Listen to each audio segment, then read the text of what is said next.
In this video, we're going to cover 5 things that you need to know before moving to Mesa, so stay tuned.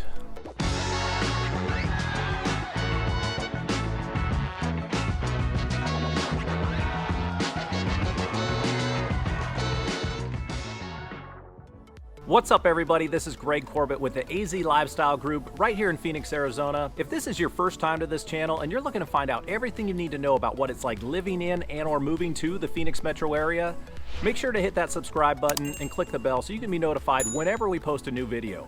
We are helping people from all over when it comes to finding the best places to live here, and we absolutely love it. So if you're thinking about moving or relocating and you need any assistance whatsoever, give us a call, send us a text, shoot us an email, however you want to get a hold of us, we got your back when it comes to moving to the Phoenix metro.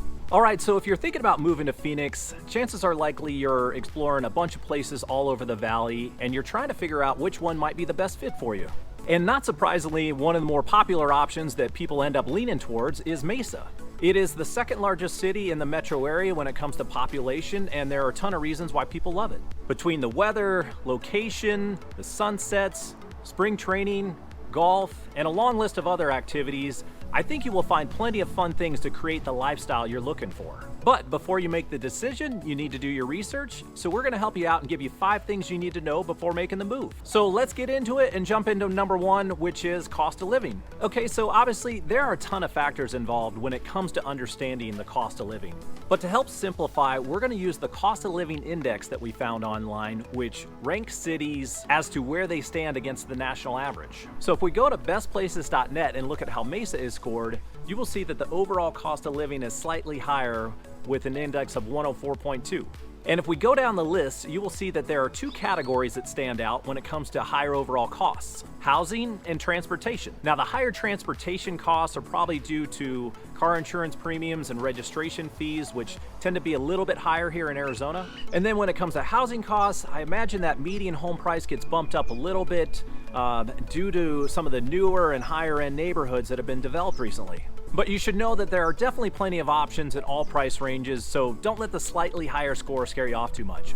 And outside of that slight bump in housing, all other indicators show Mesa pretty much in line or lower than the national average, so for the most part you should be pretty good when it comes to your overall costs. All right, on to item number 2 that you need to know, which is the economy and job market. So if you're moving out here but you still need to find a place to work, there should be plenty of opportunities in Mesa for you. And that goes especially for people who might be looking for a career in technology or healthcare. From the technology side, if you've seen any of the headlines, there have been several big companies, including Apple and Google, that have come out and invested a lot of money into big data centers here in Mesa. And there are several other companies joining them for a huge construction project that will be located at Ellsworth and Elliott, right off the 202 in the southeast corner of the city.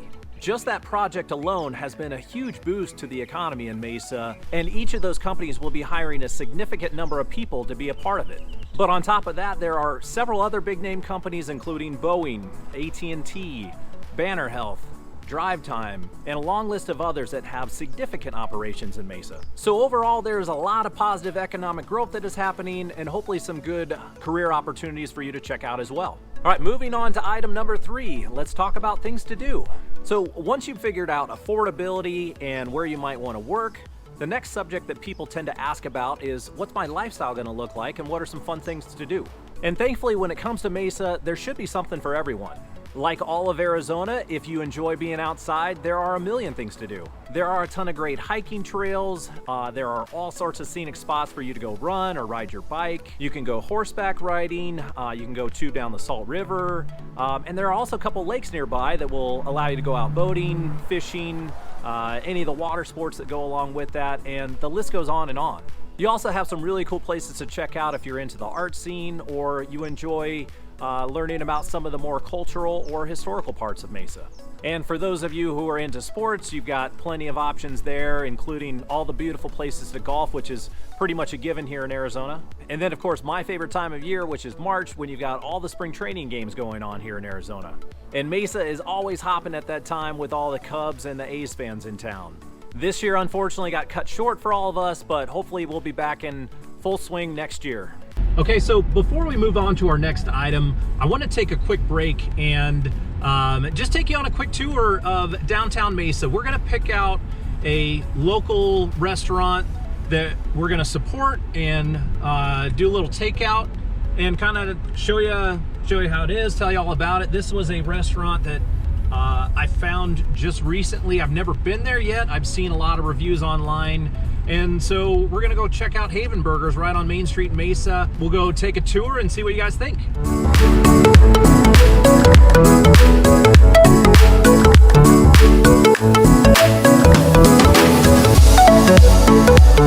All right, so just wanted to give you guys a quick recap. Went over, grabbed a pastrami and a tuna sandwich for my wife. I grabbed the pastrami. That was the big hit online, or that's what they were talking about.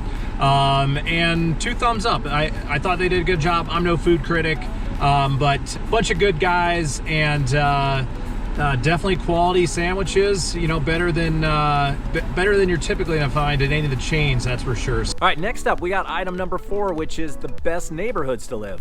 This is another great question that comes up, and obviously there are going to be a ton of factors that influence your decision, and everybody's going to have different needs. And I think you'll find that there are multiple neighborhoods and subdivisions throughout the city that have a lot to offer. But I'll do my best to guide you on a few favorites and some of the things I look for when finding areas that give you the best value. So for me, when it comes to adding value to a neighborhood and giving you a better lifestyle, I like to look at lot sizes, views, and community amenities. And when I factor those into choosing the best neighborhoods, there are 4 that tend to be top of mind. Number 1 is Eastmark, which has been the top-selling master plan community in the entire state of Arizona for 4 years in a row now. Number 2 is Red Mountain Ranch, which is a first-class country club and golf course community which offers a number of amazing amenities and spectacular views. Number 3 is Los Sendas, which is another premier master plan community that is surrounded by beautiful desert landscape and has some of the most scenic views in the entire valley.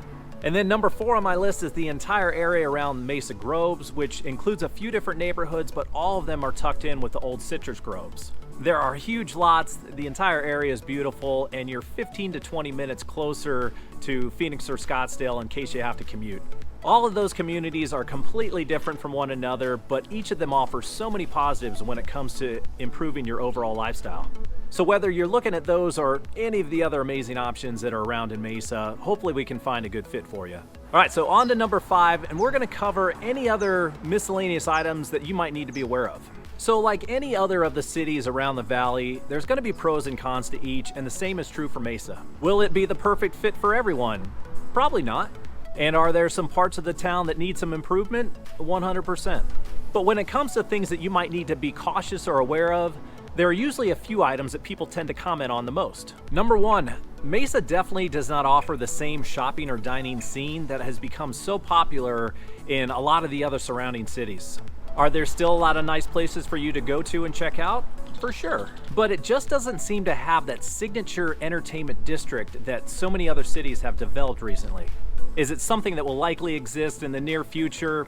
More than likely, it's just not something for you to enjoy right now. Number 2, Mesa has a huge contingency of retirees and snowbirds that head down there every year during our winter season. And don't get me wrong, it's definitely a huge boost to the economy, but for certain people, it adds a certain amount of extra frustration when it comes to traffic issues, so if that's something that is important to you, you might want to consider. Number 3, and this is the obvious one, but the summers in the entire Phoenix metro area can be challenging for a lot of people. It's hot, it's dry, and there's usually a lot of dust. Our monsoon season during July and August usually just makes a mess out of everything, and when the dust storms roll in with just a little bit of rain, the whole town just ends up being covered in dirt. But funny enough, most people look forward to it. You get to see some cool lightning storms. The sunsets are still really beautiful, and it just gives you a kind of a little break of just extreme heat that we go through throughout the entire summer. All right, so hopefully our things to know before moving to Mesa was helpful to you. If Mesa is on your radar as a potential place to move to, I think you will find there are a lot of reasons to love it. But if there's anything you thought we missed, or if you have any questions, feel free to comment down below and let us know your thoughts. We always enjoy getting your feedback, and we'll respond right back to you if you ever need anything. Also, if you like this video but you want to hear more about other cities around the Phoenix Metro, Make sure to comment on that as well and let us know what areas you're interested in. We are doing a ton of videos to spotlight all the areas around Metro Phoenix. So if you think these videos might be helpful for you or someone you know that might be looking to move here, make sure to hit that subscribe button and click the bell so you can be notified whenever we post a new video.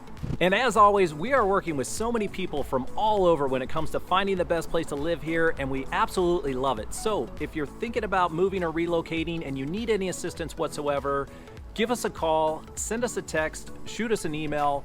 However you want to get a hold of us, we got your back when it comes to moving to the Phoenix Metro. Thanks so much for watching, and we'll catch you on the next video.